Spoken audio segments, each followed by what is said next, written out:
It's my feel-good breakfast show.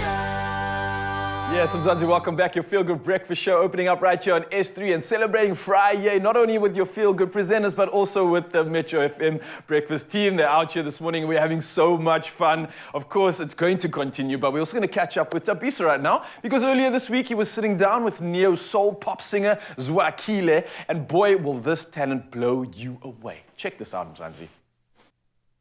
Thank you very much for staying with your Feel Good Breakfast Show. It is Expresso here on S3. Now, open up to some fantastic sounds, because our next guest is Swakhile, a neo-soul and pop singer-songwriter and pianist from Swaziland, Eswatini. He's a musician with a lot to tell through his music, and he certainly does a good job stretching it all out and telling it so beautifully. And he joins us on the couch for a catch-up on his latest journey. Please, let's take a listen to some of his latest music. Watch this. Well, in here in the dark, here in that space that makes me who I am, lies a fear of the unknown. It takes a hold and paralyzes my mind. Well, even the sun will die, leaving a space in time. Emptiness overcoming life. Oh my word, I mean, come on. Now these are the sounds you want to be hearing at this time of the morning, right? What a soothing voice. Ladies and gents, everybody, let us give a very warm Expresso welcome to Swakhile. Oh yes, and the crowd goes, yeah, and they cheer, and they welcome you, Swakhile. What a sound, what a talent, man. It's so good to have you. Thank you so much. It's so good to be back. Thank you so much. Wow. I mean, it sounds like you have been hard at work crafting what sounds like a slightly different sound to the last time we had you here. But I want us to go back to the origins of your love for music, because it's something we haven't spoken about in depth. Let's talk about where it all began. All right, so I actually grew up in the church, Yeah? and I started to listen to the music that was playing in the church, you know.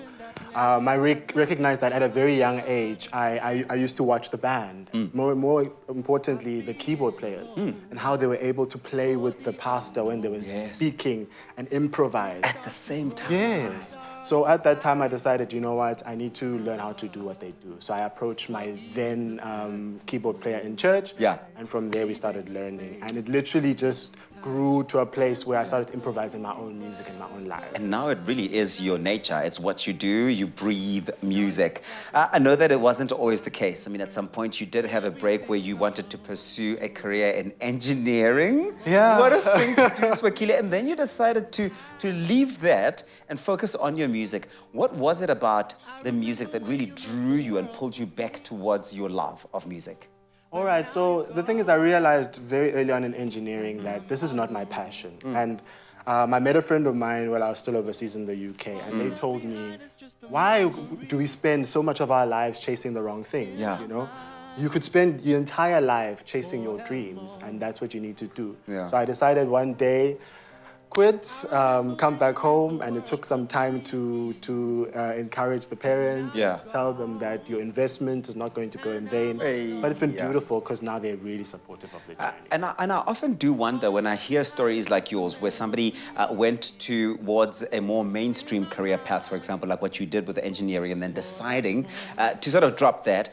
That conversation with your parents does require a great deal of buy-in from them, but support as well when you then pursue whatever it is that you want to. How was that transition for you? It was very difficult initially, actually, because it was about showing them that I'm serious about this Yeah. thing. The one thing I learned about my parents very early on is that if you show them how serious you are about something, they can come to the plate, you know, they can actually come and support you. But it took me actually working and saving up to go to Sound College, City Varsity in Cape Town. Oh, yeah? And after a while, I remember my father then came to me one day and he's just like, cool, you know, what do you need? Yeah. He started asking me questions and whatnot, and then, yeah, it's been supportive since then. And they've needed to be supportive, because support can only give birth to the album that you've got out. Look what you've done. That's the name of the album. What are you hoping to do with this one? So Look What You've Done, very briefly, is an album about self-realization and actually a reflection. So Yes. what I really would like to do with this album is continue performing live. I have a show coming up in Johannesburg this Saturday. Nice. And as we go, there's going to be a Mpumalanga show. So my thing is to just continue telling the story and Sharing. continue performing. Sharing as much the as love possible. of And music. hopefully more opportunities come. Yes, yes, and there will be lots more opportunities coming. Swakhile, it's fantastic having you here on your Feel Good Breakfast show. I know that the people are going to love you. We've got music from this amazing artist coming up in just a bit. Eswatini, stand up. This one's for you, and it's going to be performing twice for you. You're going to love it.